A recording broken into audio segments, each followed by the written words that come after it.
What is going on? And welcome back to the Scoped Podcast for episode 108. I'm your host, Jackson Heaton, Atlanta's Rock Ambassador. And for 107 episodes of this podcast, I do it the same way. I started off with a nice 2 to 3 minute intro. Then we get into the episode.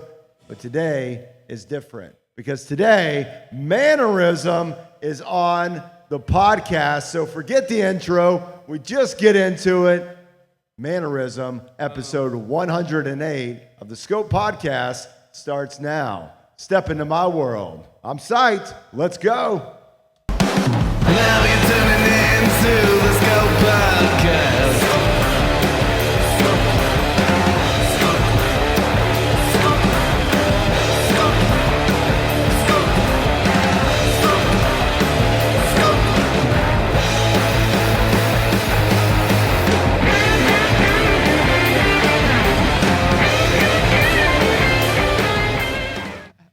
I am here with Manorism for episode 108 of the Scope Podcast. I'm really excited. These guys are some fan favorites in this area, and I have a lot of questions. I have so many questions, so much so that I didn't even prepare anything for this episode. I just wanted to be 100% raw and organic. But I want to start it off with an absolute missed opportunity.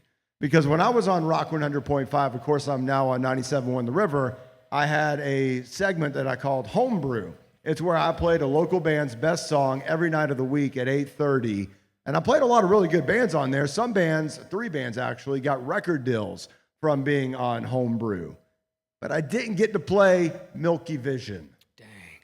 What I wouldn't have given to have had y'all on Homebrew. The Cataract song, dude. Yeah. That's the That would have jammer. been sweet. All right, let's start it off. We're going to start from the beginning and we're going to work our way to now. How did Manorism come to be?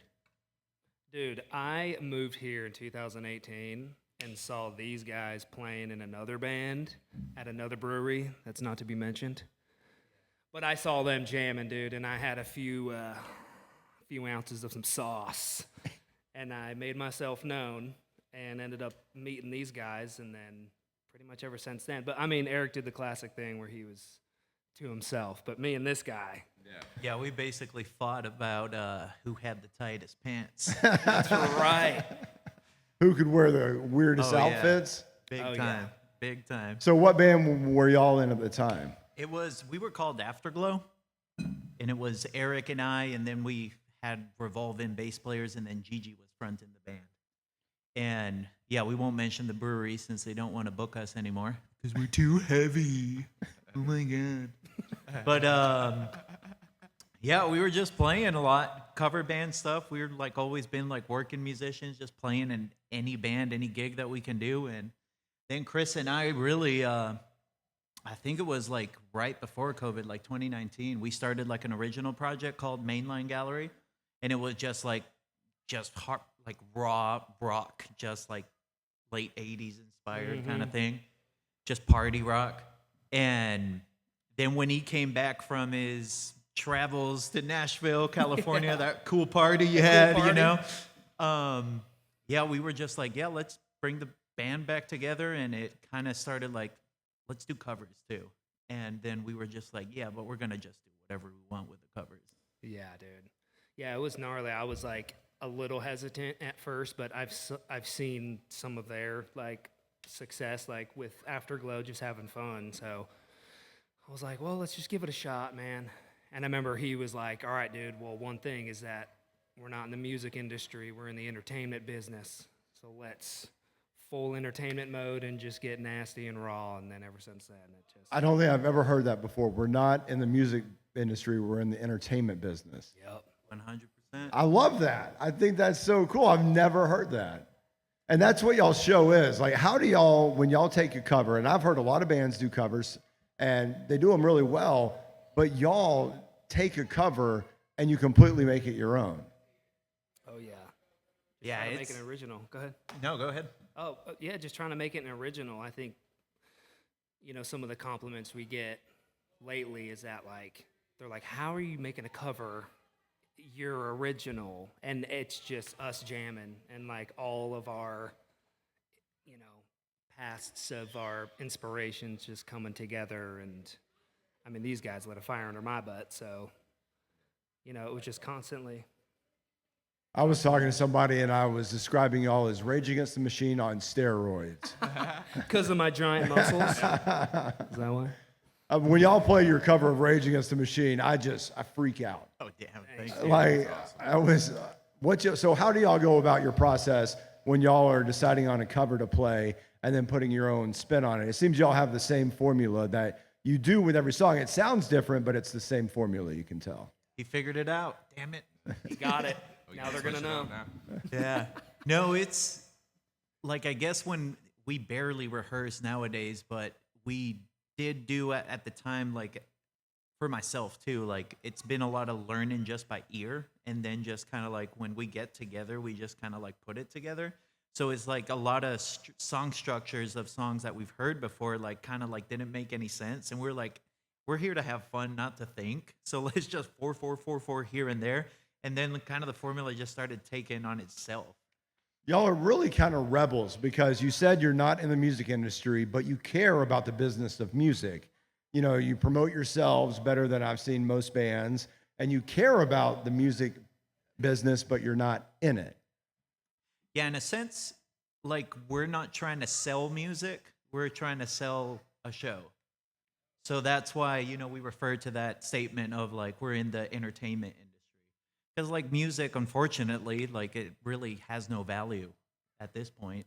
Like nobody pays for it. Everything's like streamed. So it's like you got to figure out other ways to like, okay, this is just a part of the business. There's like a musical element to our business, but our business is about entertaining people and just bringing community and just having a good time. I think that's why y'all basically sold out the Lusop Amphitheater. Dude, thank you. What was that like? That was surreal. Yeah, that's a great show. Yeah. Definitely like a kind of a payoff moment, because to kind of piggyback what y'all were just talking about, like I've played a lot of shows just, you know, for the music aspect, and it is like a lot of gratification in that sense as far as like the payoff, like being a musician focused, like, but this isn't the vessel for that, like per se. Like we had a different vision as far as like what we were trying to accomplish with this. I think to kind of, because obviously we're still musicians, so yeah, it's all about music at the same time. But I don't know, it's because I don't want it to get like misconstrued that like we don't like care about music. Right. You know? I mean, it does. Y'all balance it out perfectly. Yeah. Okay. But, Eric hates music. yeah, exactly. We don't practice or nothing. But it's like one of those where, you know, I feel like those should be like a normal show for us, because I have played like hundreds and hundreds of shows before that. So it wasn't, Thousands. yeah, if not thousands. So like people are like, do you get nervous? It's like not, you know, maybe like once you start playing, then that all goes away. No. Because like you feel like you should be there already. So it's not like such a overwhelming thing. You know what I mean? My moment with that was when I emceed for Bon Jovi at Phillips Arena one time. Last time they played there, was it 2018 or something like that? Who's that? Bon Jovi. Never heard of her. Never heard of her. She's not known. It says my life.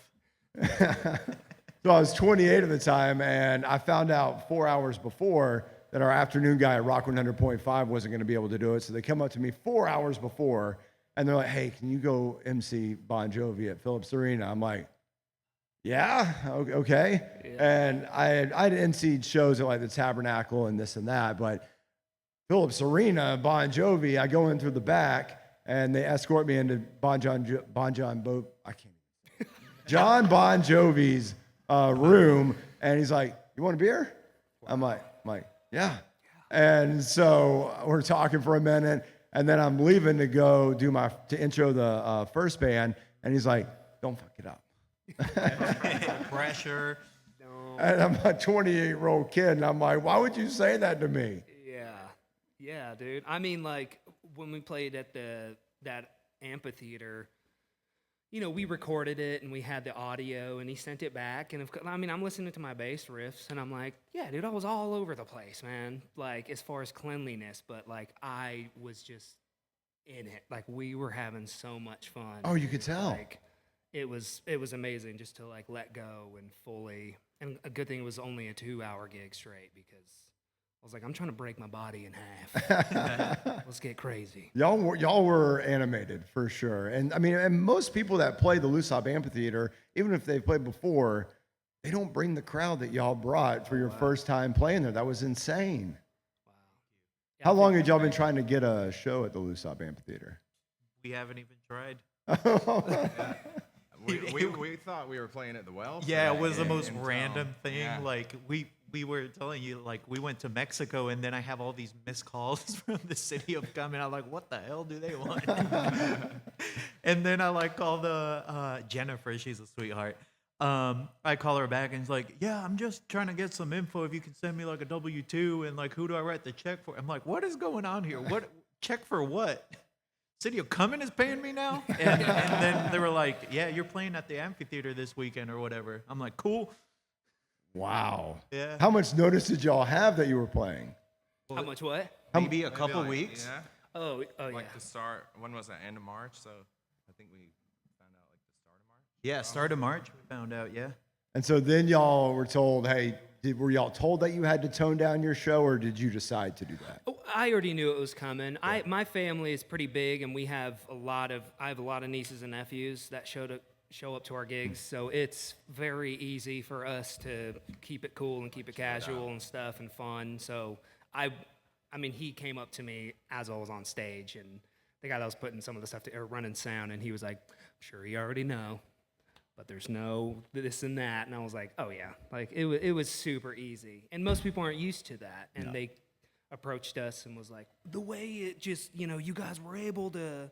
Oh, it was I'm like, yeah, great. my It was life amazing. isn't- Y'all did it yeah. perfectly. Thanks, dude. It was that perfect. I loved at the end. You did get a little guttural at the very end. Yeah. I loved it. I loved I was like, it. I got to get a little metal on people, dude. It's just how it goes, man. A little taste too for like the people that haven't seen us, because I know there was like so many new faces. Just like give you a little taste so you can come to the uncensored version. Yeah.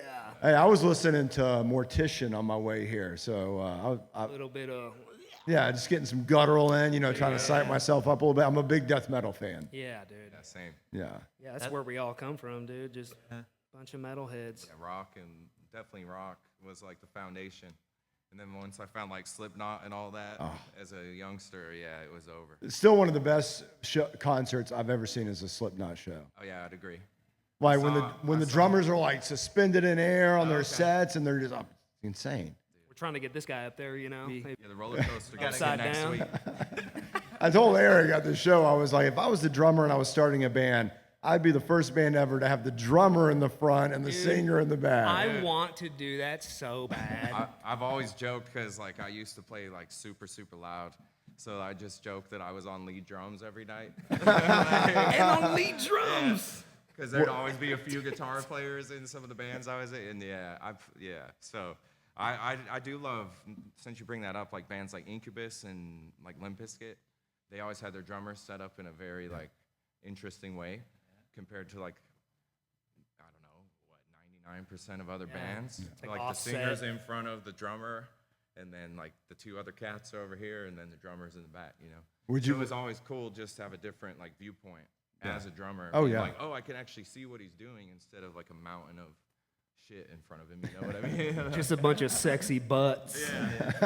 Would you do that, Chris? Would you sing from the back? Yeah, dude. I'll go behind. I'll go in the back, and then he can be in the front. People just got to hear your voice. You don't got to do any of the Yeah, showmanship. dude. You I'll don't got just to face the wall too while I'm at it. be sitting in a chair.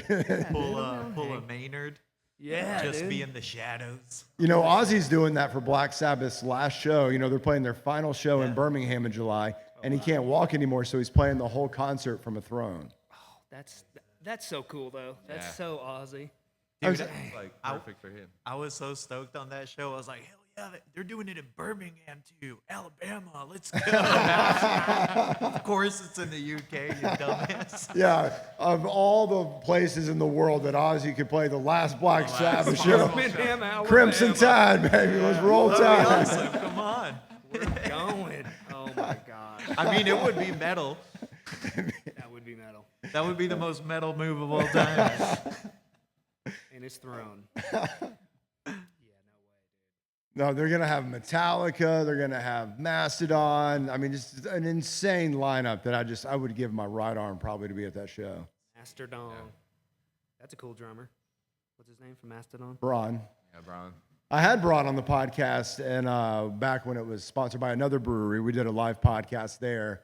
And yeah, he's a cool guy. Yeah. Braun's really cool. I met him when I was emceeing concerts at the Claremont Lounge once a month. You want to talk about? Oh, dude. We've been trying to get up in there, dude. Yeah, you need to bring that back. I dropped a bunch of business cards there the other day, last weekend. I was like giving all the strippers my business card. If they ever do bands again, we'll play for free. For real. I need to have that on our resume. Yeah. I emceed concerts there once a month for about a little over a year, and there were some times, that's for sure. There were some times. I don't think we've seen a live band there. Oh, I haven't. Well, Yeah, we went and saw a band called Laser Wolf there, man. Oh, yeah. And that was my first experience there, and it was between like the band and like the environment, it was. No one could have Definitely cared an less experience. that I was there, but I still took my money at the end of the night. Yeah. It was just one of those resume things, right? It's one of those things just to say you did on your resume. You have to. And then I started dating Aisha, and she didn't like that I was doing it, so I made the call that I was going to stop. She goes, "I don't know if I like make you money, MC." man. I'm like, "It's the Claremont. People don't go there for the dances or for the women. They're not." Dude, I'll see like a hot chick on stage, and I'm like, boo! With your beautiful boobies. Get out of here. Where's the 70-year-olds? Yeah, Come on. scram! Sick of it. Your perfect thighs. I'm over it. And I would show up, and I'd have a bucket of PBR that said Jackson's PBR, and I would just spend all night throwing it out to the crowd. I wonder where those cans were. One of the dumbest things I ever did at the Claremont, and then I still have so much to get into with y'all, is that I tried to get shout going randomly, right? You make me want to shout, Dang. and I told the band, and so they started playing it, and I tried to get the crowd involved. Of course, everyone's looking at the dancers, and no one's playing along, and I just kept trying to make it happen. This guy walks up to me, and he's like, "Mic," and I'm like, "Oh, finally, someone's getting into it." He grabs the mic, he throws it on the stage, and he goes, "Shut the," and let the band play. And I'm like, not the place to get this going. Wow. It was one of those humbling experiences that every entertainer, we have humbling experiences. Oh yeah. So what was something for y'all that was a humbling experience from the beginning? Because y'all's show is so locked in right now, so perfect from beginning to end. What was a learning moment for y'all that kind of took y'all over a hump? Dang, he said we're perfect, dude. All the way to the end. I think the first one was actually us playing at NoFo.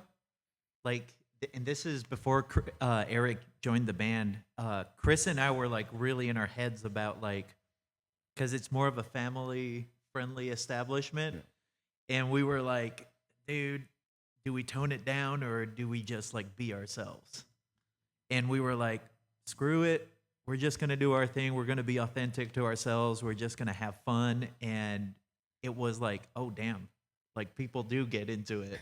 And we had a great time, but we were so in our heads about oh, we shouldn't cuss. We shouldn't play these heavy songs. And everyone just had a good time. And we're just ourselves. And that's what we keep doing that. Yeah, I was super freaking nervous about that though, dude. But are you asking if we screwed up or some shit? Yeah. Like A point where y'all screwed up or had your moment that you. Well, our Scotty, the owner of the school that they teach at, his son was our first drummer, and he was very on us about hey, dude, you guys need to flow into the next song and everything like that. But I think it was humbling having him on my ass about it, and kind of dude, stop screwing up, man, and get your head out of your ass, because I kind of had that cockiness of oh, dude, we're cool, man, we're rocking out, and he was like, no, you're not, actually, you're trash. But I mean, there's that, but I mean, I've broken strings on stage, dude. Cables went out, his string breaks every friggin' show. He's sending that thing to space. Just bendy. Yeah, I guess because we've been in Eric and I have been in so many bands together too. we've made all the mistakes in those previous bands Yeah. and stuff. Like this one just kind of feels like it's just a lubricated machine. But then And I that's- was the guy who had to screw things up, so I had to figure. I was in like metal bands in Cali, and then took like a few years off from performing live, and then starting this project was super nerve-wracking, dude, because these guys just, I mean, even Tommy, the OG drummer, is 17 at the time, joining the band and just was crushing it.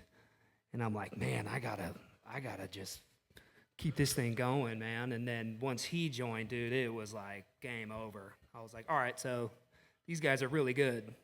And they've had years of experience together, so I had to like match that and stuff. But yeah, it's flowing now. It took a couple moments of screwing things up on stage, but it's like my favorite Disney movie, which is Toy Story, other than Tron Legacy, which is Disney, but I'm talking about cartoons. But when Buzz does his thing and he's trying to show off and he's bouncing and he's talking about flying, and then Woody is like, that wasn't flying, that was falling in style. And I was like, dude, we mess up so much, but nobody knows. 'cause I've we never just- seen y'all mess up. Yeah. Yeah. Oh, it's all 'Cause the at this time. It's all the yeah, time. all the time. But it's more about just masking your mistakes and like not reacting to it in the moment. Like sometimes I'll have like my cymbal stand will just like, I seriously played a show where I played like 3 songs in a row where my crash cymbal is just literally sitting on my ride cymbal, and I'm like looking around at anybody to like help. And because usually there's at least a couple drummers in the crowd, and it's like, that's a drum thing. Like if you see somebody's stuff falling apart, like go fix it for them, But yeah, so I just don't use that cymbal. Like we play gigs where the sound guy will mic up my tom, and like I can't hit my rack tom for a whole set. So I'm like, okay, that thing is just not optional right now. So I've just hit the one that doesn't sound like garbage, and what are you gonna do? I mean, nobody cares like what's going on back there. You got to keep playing. So Y'all are very smooth because I've never noticed a mess up. But one thing that I've always heard is that like if a guitarist misses a note or something, no one notices. When the drummer misses a note or misses a beat, that's when they notice. oh yeah, because you're like driving the band and like Yeah. holding the beat. Yeah. And of course, you're all the way in the back. It's not fair. yeah. You driving the. He's only on rhythm drums now. He'll That's get why to I lead hide in the drums. back, man. Hopefully they won't notice that. No, I notice when Louis messes up his guitar. I love it, dude, because I just look at him and I'm like, Yeah, we'll give and then each I'll other mess looks. something up and he looks at me, dude. But it's all fun and games because we see some live bands that technically are just really good, but you can just tell, man, like that one dude just messes one thing up and then like all 5 of them just turn and they just stare at him. And I'm like, everybody feels that, man. Yeah. Everybody in the crowd feels that too. Yeah. Like, we're not perfect. Just friggin' laugh it off. And Yeah. my bass is completely cut out before, and I just set it down once. And I just kept singing. And these guys were just jamming. But it was like the last like 30 seconds of a song. And I was like, Screw it, make it. Like it's not Yeah. working. I'm not gonna go try to get my bass working because in that time the song's gonna be done. So it's like, just leave my bass on the ground and just chill out. So you're referring to bands that basically call each other out on stage if they mess up, or looking at them and like pointing it out and making it known, to where if you hadn't done that, the crowd never would have known. Yeah. And y'all don't operate that way. Yeah, and if anything, we like exaggerate it too. Like a good sign that we made a mistake is when either of us yell into the mic, "Star power!"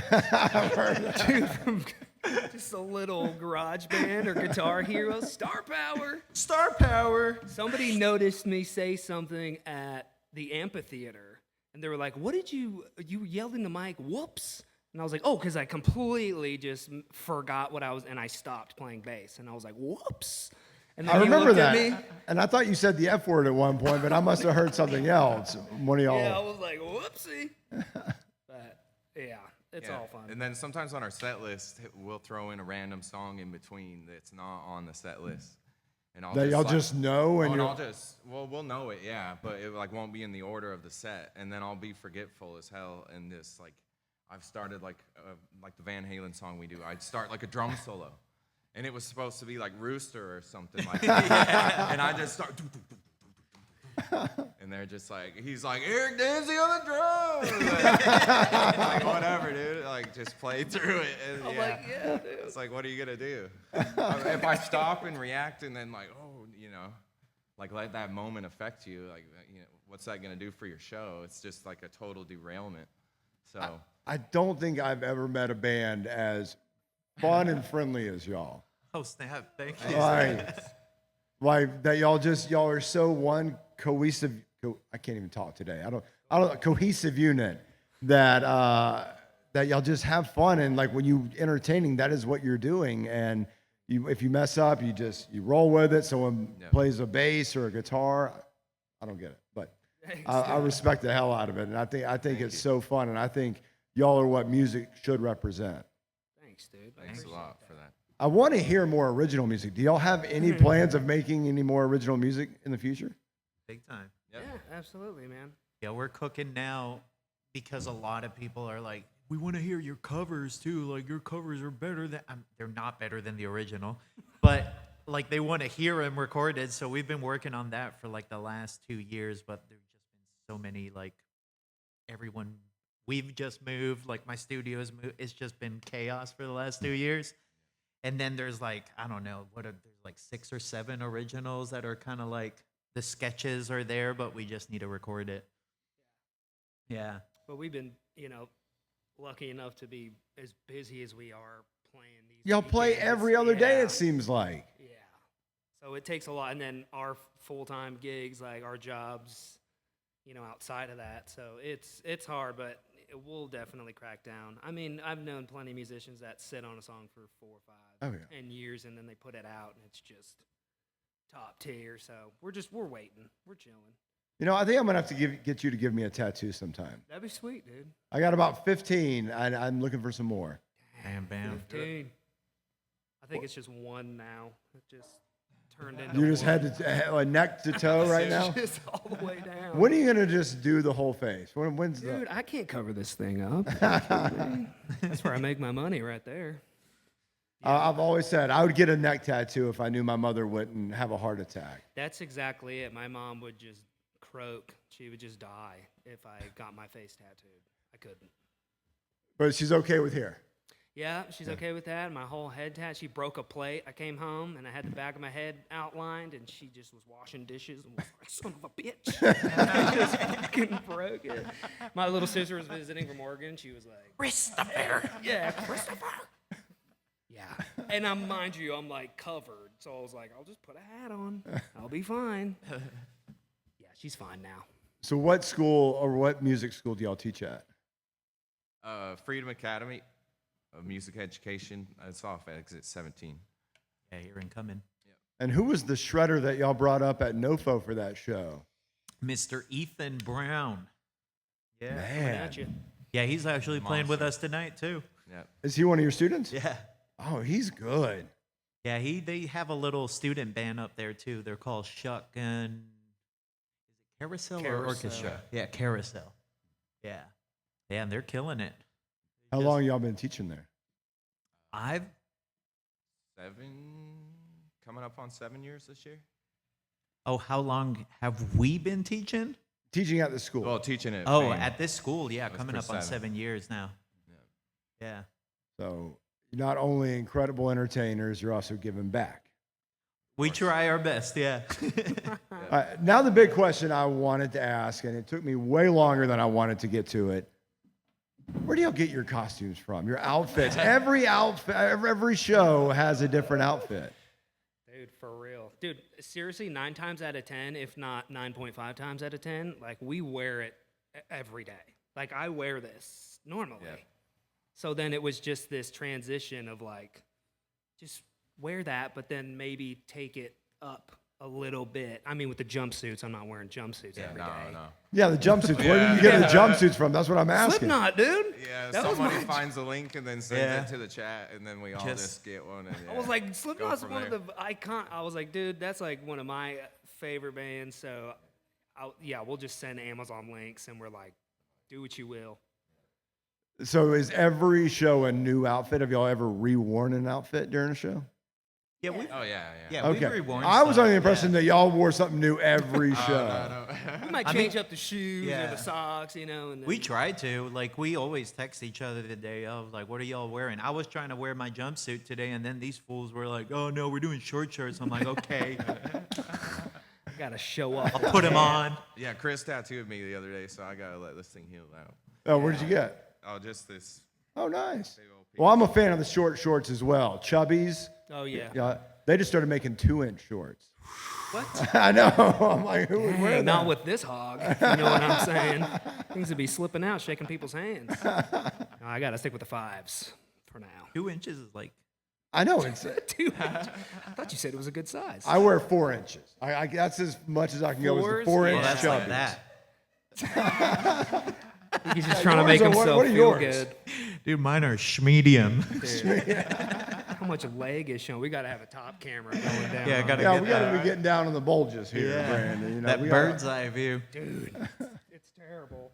Yeah, we'll just whatever we're inspired by, man. Like it was like Hawaiian shirts and like short shorts was kind of the main thing because our first show was like March of 21 or something like that. So it was getting into warmer weather, but then it was like flashy, like let's wear sparkly stuff, and then I mean, literally like we wear this stuff normally, so you know, like I said, we'll try to just turn up the volume a little bit, but also we're getting older, so my feet hurt, you know, so I can't be wearing my vintage boots, you know, without crying the next day. So hit you with the New Balances.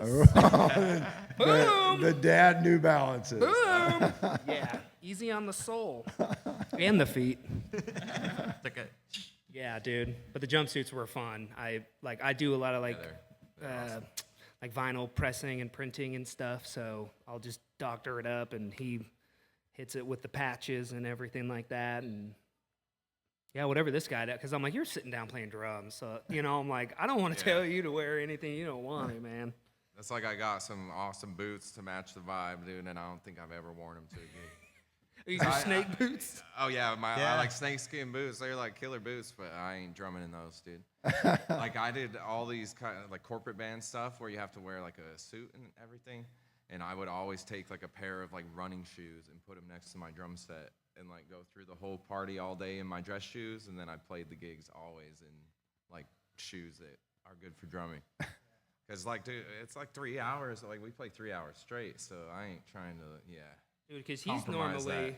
he's normally wearing like some like leopard print like Chelsea boots or something, and I have the cow print ones. But it wasn't until we played that wedding, and somebody had spilt like their wine like right next to my rug, and I just walked off with my wireless bass and I grabbed a Chardonnay as we were jamming, and I walked back and like full splits dropped my drink because they were just so slick on the bottom of those Chelsea boots, and I was like, never again am I wearing these, dude, because I just hit my knee, my legs went off. Nashville one, right? Yeah, dude, that he Nashville. pulled off a James Brown split. Yeah, dude, I was trying to James Brown it, and it hurts so bad. So I was like, dude, I got to wear some grip because I like to run around and stuff. So New Balances, that's where it's at.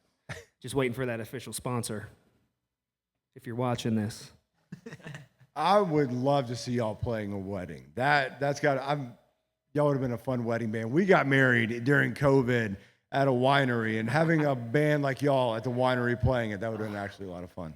That'd be great. Of course, it was COVID, so we saved so much money because we had 7 people at our wedding, and then we balled out on our honeymoon in Jamaica with all that we saved. It was the perfect excuse not to have to invite anybody. Where'd you say you went, Jamaica? We went to Negril, Jamaica, yeah. We stayed in the Sandals Resort, and Hedonism, the swingers resort, was right next to it, but it was 70s week. Oh, Yeah, yay. yeah. Yummy. Yeah. That aged meat. And so we walk out on the corner of the resort and looking around, you know, looking to see the view. Look to the right, bunch of naked 70-year-olds on the beach there in the grill, and I'm like, I want to be that confident and that just carefree when I'm 70. Looking like a leather wallet, all tan and It's just that we're scuba diving and a boat of naked 70-year-olds just goes right by and they're all drinking and the music is loud on the boat and they're just all naked. A bunch of We 70-years. got to book our next gigs over there, man. shit. Yeah. Go and see the shipwrecks, if you know what I'm saying. Just be the yacht band for 70s week at Hedonism, you know? dress up like in 1970s gear, and we're like, oh, 70s. Whoops. Oh, that'd be good. What are y'all gonna wear tonight? Oh, the outfit. Y'all blessed me with your tonight's outfit on the podcast. Oh yeah. It's killer. It's perfect. We got you. You got to show off them legs, man. It's summertime on the lake. I got my leg muscles got complimented last night by a friend of mine. You know, he was like, "Dude, looking jacked in the legs," and I'm like, "At y'all's show at NoFo, that me and my buddy from Fury and Few, Ryan. Oh yeah, Ryan. yeah. So we've been friends for years. They were one of the original guests on the podcast. We're standing there, and this woman comes up to me and she goes, "Are you a rugby player?" I'm like, "No, but thank you." And she looks at me and she goes, "You have great calves." And I'm like, Calves, yeah. "Thank you, thank you." Yeah, man. Those. That was like probably the ultimate compliment. I know that's a boot cut, but they be looking like skinny jeans. Dude, he's cut up, man. That's why I built a home gym. I got tired of going to gyms and, you know, paying a monthly membership, so I just built one in the house. Saying, dude. I just get tattooed, man. I just stick with the dad bod and just stick with the tats. I barely hit the gym, though. I'm like this guy at 2% body fat. Yeah, I just do the same as you. Nothing extravagant. I just work out at my house. Yeah, it's And so then much drum all easier. the time. Yeah. And drumming burns the calories. Yeah. Dude just doesn't sweat over here, man. He's crazy. For real, though. I'm Yeah, not lying for to you. real, yeah, I just he don't legit sweat. does not sweat after a 3-hour I've always been like that, like playing basketball with homies that would just like be dripping and they'd be like, "You aren't even like trying, dude. You aren't sweating at all, man." And I'm like flushed in the face, like about to pass out. Like, yeah. But that's just how it is. Just don't sweat, baby. Yep. So how often do y'all play in Atlanta? I'm involved in the Atlanta rock scene. In the city, never. Yeah. I mean, we played Myths or something. Smith's Old Bar like a Halloween show like what was that 3 or 4 years ago now. Yeah. 3. That was like 2021. Yeah, with Tommy, our old drummer. And then that Buckhead one, I think. Yeah, our first gig was in Buckhead, Misfits. and then we scared them, and we've never been back in Atlanta. And we Yeah, got, he was like, great, yeah, awesome. I love the energy. Guys never fucking called us in. Yeah. I feel like we had a gig down there that got rained out too. Oh, that's true. somewhere. Oh, yeah, Yeah. pull the City. plug on that. Oh, yeah, around the Beltline, that brewery. Yeah, on the Beltline. Well, New Realm, right? Yeah. Yeah. Yeah. We got like rained out. They had like no stage or anything. It was like underneath these two easy ups, which funneled And like in puddles and were dripped. going to all their electronics, and we were like, "Nah, we're good." Actually, I'm going to scream. All right. We'll take Y'all- the check. Y'all are like the black sheep of Atlanta rock and roll because, you know, they have the Atlanta rock scene and it's very tight knit. And it was a lot different pre-COVID versus post-COVID.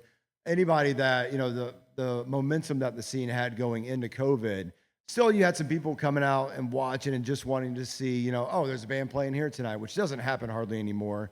People just go into shows of bands they don't know, usually in the city.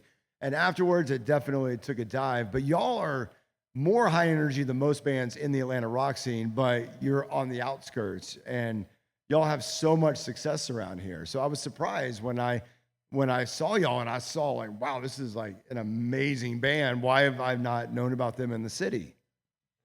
Yeah, there's in the city too, like from my experience now, because I do a lot of the booking for the band, but there's a lot of musicians that are also booking agents, and they tend to be a little bit of like gatekeepers, and they just You know who you are. yeah. I don't know, like I guess they don't want to do good business or anything. Because I know we'll guarantee a full house and we'll guarantee a good time for everyone. But there's certain venues down there that they just they have other musicians doing the booking and they just book their own bands. If people heard one song from y'all, I guarantee you could sell out the Tabernacle. I would love to see y'all at the Tabernacle. Like that would just like I'm I'd sure wanna play. I want If to I see gotta y'all's choose one, full play. on metal show at a place like the Tabernacle. Just guttural and everything. Yeah, dude. I'd be down for it, man. I mean, we dream about that kind of stuff. I mean, we love doing this. We get people after most of our gigs, and they're like, why aren't you at a bigger place? And I'm like, dude, we also love doing this. Like, it's not like we're like, gotta play, you know, this brewery again. We gotta play this place, you know. Like, some of them, like, it got a little, you know, the record had run out, of speed, and we were like, okay, dude, we got to cut these places out. But overall, it was like, we love doing this, and it'll happen. Like, it'll happen at the right time. People will see us. We'll get up there, and dude, we'll be ripe and ready by the time it does. So, I can't wait. yeah. I think y'all would just absolutely kill. And a place like Good Old Days is a place that y'all play your full-on show, right? Like, yeah. No pun intended, but it's unfiltered. The worst hangover I ever had in my life was at Good Old Days and St. Patty's Day of 2023. Oh yeah. Yeah. Or did we play Yeah, that we were one? Yeah, we playing played that that one. one. Did y'all play that one? Yeah, Yeah, we were That's there. how When I had drunk my you kid- They were. were the band there that night. When I had my kilt on, was it? Yeah. Yeah. 'Cause Oh, shit. I think we were the middle band that night, right? Yeah. Oh, yeah. And the Yeah. band that's after so- us, we were like, good luck. Good luck now. Yeah, people were like can legit party. pissed. They were like coming up to me. I'm like, I'm just not at your level of drunk. And I just got off stage and they're like, why are you guys not playing anymore? What the heck? Blah, blah, blah. I'm like, dude, chill. Enjoy the other band. Yeah. Yeah. I remember almost absolutely nothing from that night, but that's so funny because we were drinking.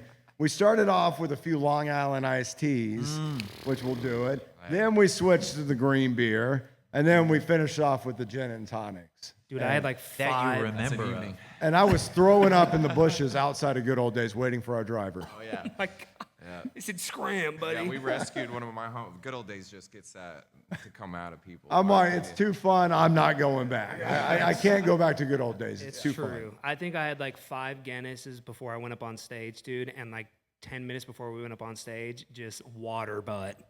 Just pooped so gnarly, dude, like right beforehand. I was like, dude, is this how it's going to be the rest of the gig? And I had a kilt on too, so that would have been super embarrassing. But we rocked it. No poop down the leg. We're good. You know, I'm glad you had a good time. Brandon, does Atlanta still have the rule that you can't play within a certain distance in a matter of days? What's the rule there right now? Do you remember?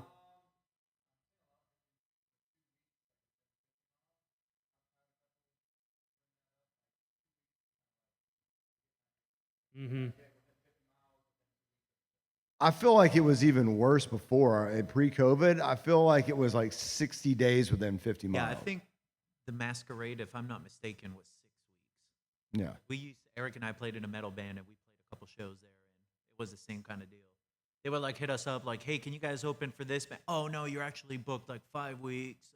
Yeah, we can't do that. And then when I see how much y'all play around here, that's not a thing around here. No. Yeah. People are trying to have fun. They're trying to go out. Like I was talking to my girl last night because we went to see a show at the Battery at the Roxy, and I mean, it's like between parking, the tickets, 2 monsters. It was like more than $200.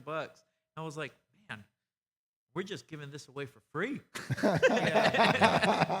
Yeah, like when him and I got out of school, like 2013 era, like I swear to God, we would go to like 2 or 3 shows a week. It Yeah. felt like no lie, like metal shows or like pop, whatever.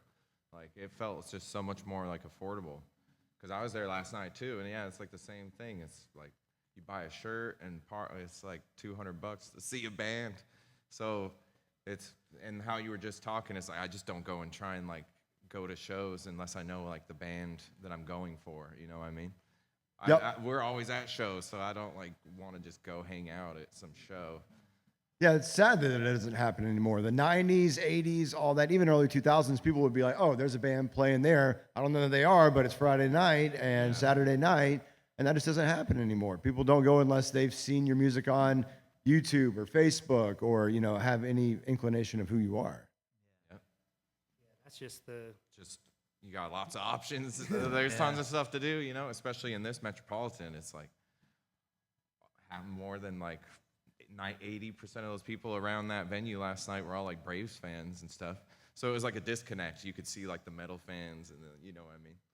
So it's not like there's a centralized hub where it's like I would go hang out and be like, oh, hell yeah, I can meet like cool people and like see a show. I just know bands that are like major acts and I go to their shows to watch the drummers.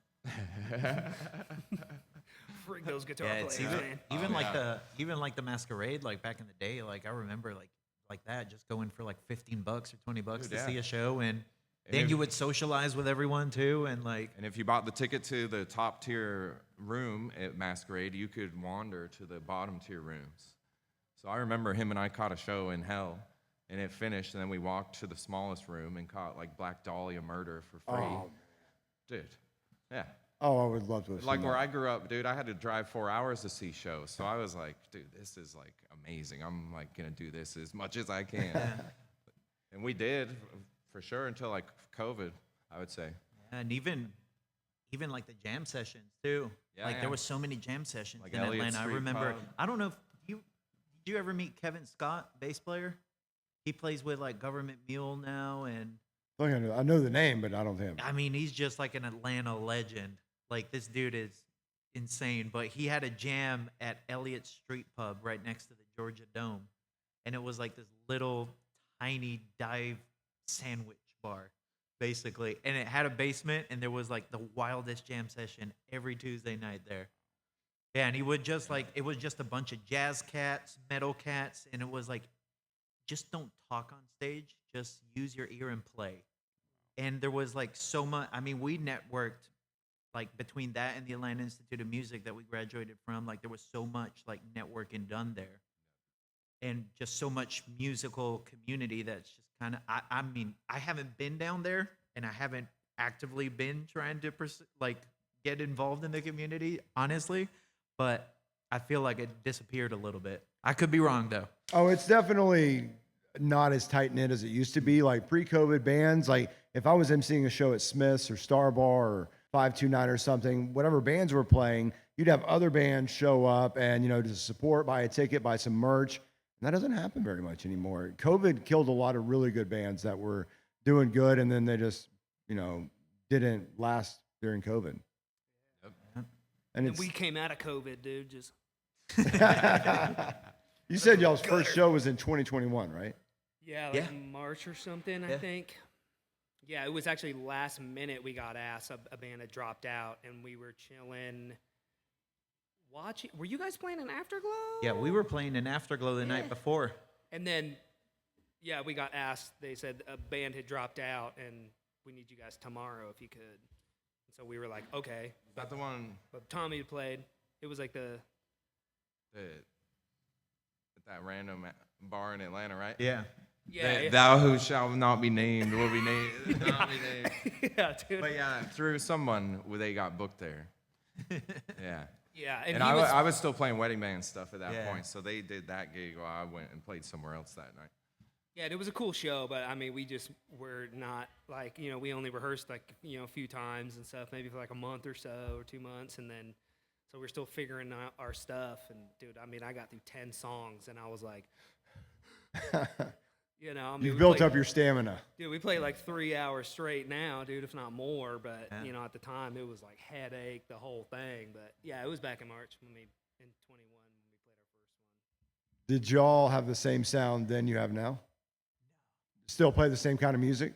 Yeah, it was Yeah, like similar. Van There- Halen's on there, and but there wasn't that much of like the mashups and like because there's like a lot of stuff that we do now that kind of just happened organically live. Like we didn't rehearse it, and there's like a lot of mashups and medleys that we just kind of like did live, and it works now. yeah. So like at the time we weren't doing that so much. We were just kind of song by song, just focusing on that. It was just pretty straightforward then. Like we just kind of played the songs, but now we have like our covers are like originals now, in a sense. So that happened years of playing and stuff. So What's y'all's favorite cover that you play? dude, recently I've been really vibing with Rooster, and that one is like straightforward, pretty much like the album. So, but it's just like tonality wise, like how aggressive we get with our tones, and dude, it just hits like super hard. And or Come Together, always like that one. Yeah, that one's. I think my favorite. I don't know. It just depends on the night because a lot of it is improvised. So, like we do this funk medley that we go into Brick House at the end, and I can get a little weird, and I enjoy getting weird on that one. But then I love anytime we do anything from Tool. That's like one of my favorite bands of all time. So I get goosebumps just playing their music. So yeah, and then hearing this guy freaking just slay it on the drums, it's freaking awesome. Most people just stare at him when he's playing. Yeah. What about what's your favorite? Yeah, I like all of those ones for sure. And then I do like a couple of the more chill ones. I'm blanking on them, on the name. Like even like like more ballad ones when I get to be more like dynamic. Put a and smell stuff. on you. Yeah, like put a spell on you. Like songs like that when I get to use the side snare and like play against like that. Because like I said before, like on my journey of drumming, like dynamics, I didn't learn about those till like way later on in my drumming career. As far as like me showing them any kind of importance, I should say. But once you learn that as a drummer, then like your dynamic range is so massive, like you can draw people in or you can scare them to death, and then everywhere in between. So like those songs allow that to kind of shine through more for me as a player. I'm playing Instead like of the just- same thing on bass, and he's just getting nasty, and then he has his like moment of shining, like 15 minutes straight of guitar solo, and it's just like, That's what's great is like we're so comfortable with each other. Like I'll just like close my eyes and not even be looking at these. I'm just listening to him. But that's how we operate with like, we're not going into the next part until we like make eye contact with each other. We know. And when he joined, I was like, dude, one of the main things, just watch out for me. Like if I'm not on that, my platform walking up to my microphone, like we're just going to keep looping, and then until I look at him and, if we're going into the next part, it's like, it's not structured like, hey, Like we we're have gonna do to. 8 bars here, and now we're gonna do it. So y'all might extend a song or shorten a song live on stage, like in the moment. Like I'll just walk over to Louie, and then he knows, we all know, like we're just gonna keep this part going instead of going into this verse because I'm not by my microphone. So it's just we're doing our thing. I mean, the last time we played here, actually, it was on the funk medley. Yeah. We just jammed out for like an extra 10 minutes, and I'm like, this guy ain't going anywhere close to Mike. All right, let's go, baby. Because sometimes I like, I'll rest a little bit, and I'm like, I don't want to go right into the next song, but then I'm just having a good time, and everybody's kicking it, dude. And I'm like, let's just groove, man. So we'll just extend songs or the intros and Long Cool Woman. Like, we'll just extend stuff and just have fun. And the ability to do that, it blows my mind. Like I have no idea how that's possible that you can shorten or lengthen or like just continue playing an intro for until you're ready to get back on the mic. The ability to do that, it blows my mind. I've definitely shortened songs on accident, but these guys, like, they're on it, dude. Like, I'll go into a verse, and they're just like, cool. And they'll just pick it up like that. So it's that, like, everybody friggin' vibes with each other, dude. And it's not like, now I'm lost and you ruined it. It's just like, I mess up, like, whoopsie. Yeah, and They just... on a nerdy technical level too, it helps that we're a 3-piece. So like, I'm in charge of the harmony. I can play whatever chords I want. He's just playing roots back there. He's playing drums. So, and then Chris is like, we all are pretty good at listening too. But Chris also, like, since he has a church background, he's really good with numbers too. So like, anytime I can just do this to him, and he'll go to a 4-chord, or like he'll change the root, and I'll just change the chord, and like we can get super spicy or whatever. And Eric is just following. But Yeah, like, as long as I don't stop playing. yeah, dude. But they know, dude. It's just crazy. Like, we all just understand like where we're going next, dude, and that just comes from just playing shows with each other consistently, man. Like, we know when we're going to that 4-chord or the next part or whatever. But it's cool, man. If y'all had to pick one new cover to learn, 46 and 2. Which one? 46 and 2. Tool. The infamous bass line I know. provided by Phipps. I played that bass line from 46 and 2 like every gig. And he gets everybody go, yeah. All the metalheads are like, freak I'm just like, I know we're not playing this. yeah, dude. He's like, whatever. Like, come on, man. It's like when I play that Sweet Home Alabama riff. Yeah, dude. We'll never play it. But 46 and 2, I think maybe, but it's so hard. I've tried to sing and play that on bass at the same time, and It's a tough it's going song. to take a long time. What about you? What do you want to learn? Dude, I've been working some medley ideas that they're in my head, but I need to lay it out for them and send it to them. But like, I was thinking, Brett, what was that song?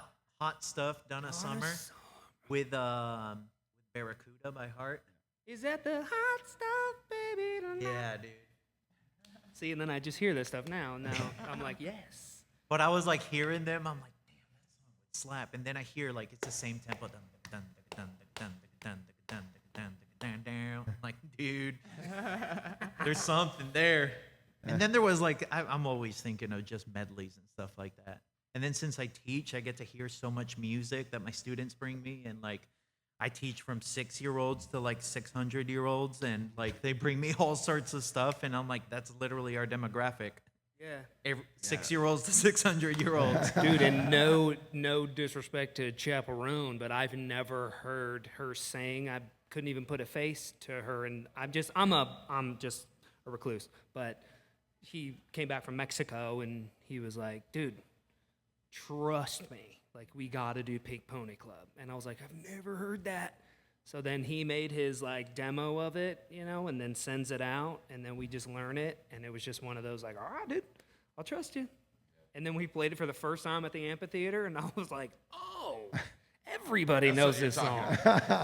You had no idea. I had no Oh idea. yeah, I didn't know that song either. When he sent it, I was like, "What is this?" He was like in Mexico. Somebody was like, what, like karaoke Yeah. or something, Yeah. and they were just losing their mind. So I was like, okay, I'll try it. Another time that you were in your head and it turned out better than you thought Yeah, it was going to. way better. Yeah.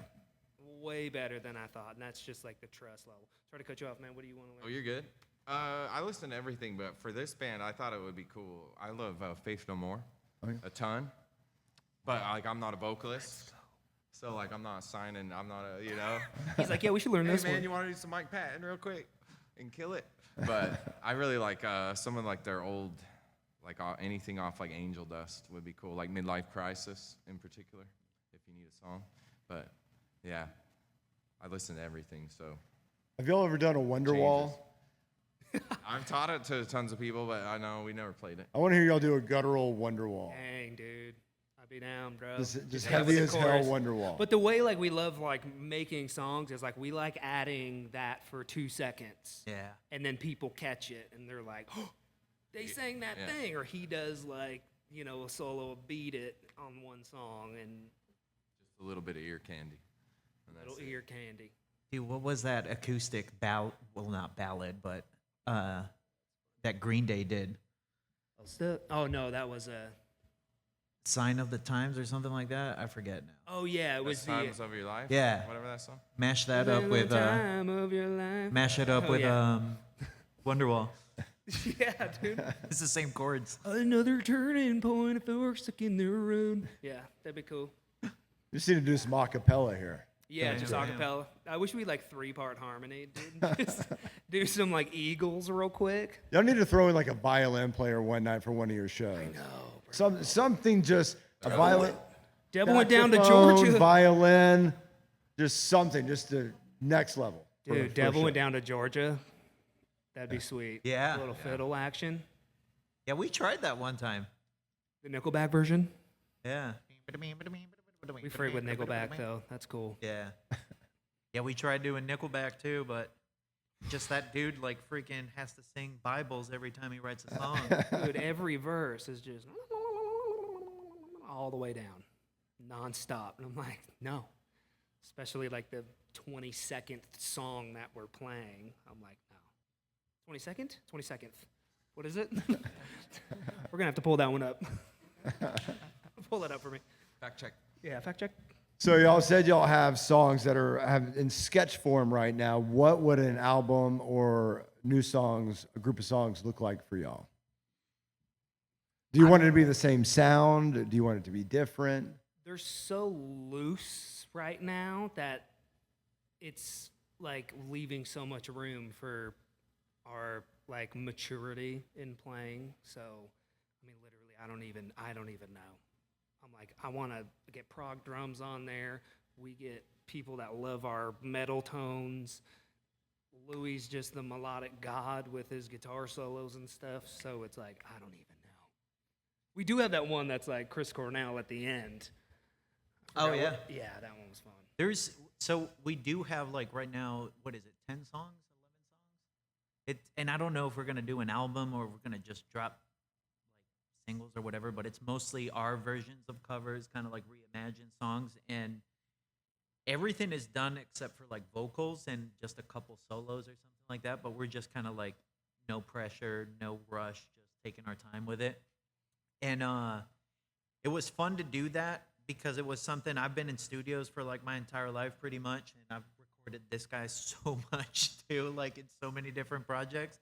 So it was like even the recording experience, it was completely different in every song. It's like we use different drums on, even in the same song, we would use 2 different drum kits with different tune-ins, like dead sounds, super cracky, like metal sounds. It's all over the place, like as far as like how we produced it. Songs with a click, songs without click, songs recorded live with the bass and drums, like it's all over the place. But it does have like, I feel like it just sounds like us. Manorism is probably the most fun band I have ever met. Like the most chill, energetic, but love playing music band that I have ever met. Thank you. Dude, you guys, right there. Thank you, dude. And where are y'all headed to play after this? Twisted or Twisted Whore? Twisted Horse. Twisted or It's 70s night. Haven't you heard? And what time y'all go on there? 7. Well, y'all get to it. Y'all, thank you so much Thank you, for Jackson. doing this.